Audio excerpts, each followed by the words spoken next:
बिहार में पिछले साल चुनाव हुआ, मजलिस ने आरजेडी से कहा, कांग्रेस से कहा, हमारे अध्यक्ष अख्तरुल ईमान साहब ने खत लिखकर राजद की और कांग्रेस के नेताओं को लिखकर कहा कि हमसे समझौता कर लीजिए, हमको सिर्फ 6 सीट दीजिए, हम तुम्हारे साथ लड़ने को तैयार हैं। तो राजद और कांग्रेस के नेताओं ने कहा ये मजलिस फिरका परस्त पार्टी है, हम इनसे हाथ नहीं मिलाएंगे, इनसे बात नहीं करेंगे।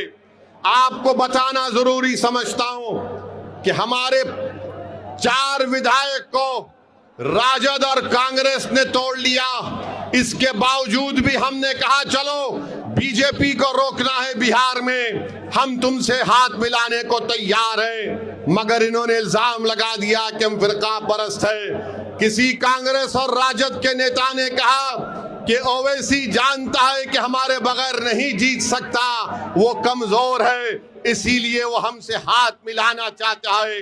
मैंने उस वक्त भी कहा, बिहार की सरजमीन और सीमांचल की सरजमीन में खड़े होकर कहा, और आज सहारनपुर की मुबारक सरजमीन में खड़े होकर कह रहा हूं, मैं आज भी उत्तर प्रदेश में दोबारा बीजेपी की सरकार ना बने, मैं अलायंस करने के लिए तैयार हूं। मैं आपके दरमियान में खड़े होकर कह रहा हूं, मैं भी नहीं चाहता कि दोबारा बीजेपी की सरकार बने। मगर अगर ये सेक्युलर अपने आप को बोलने वाली पार्टी ये कहेगी कि नहीं ओवैसी कमजोर है, वो जीत नहीं सकता, उसके पास सिर्फ एक वोट है, वो तुम है। वो क्या कहते हैं, तुम्हारे पास एक वोट है। बिहार में भी यही कहा था कि ओवैसी के पास एक वोट है। मगर याद रखो, मैं ये जो हाथ बढ़ाया हूं, ये कमजोरी की वजह से नहीं, बीजेपी को रोकने के लिए।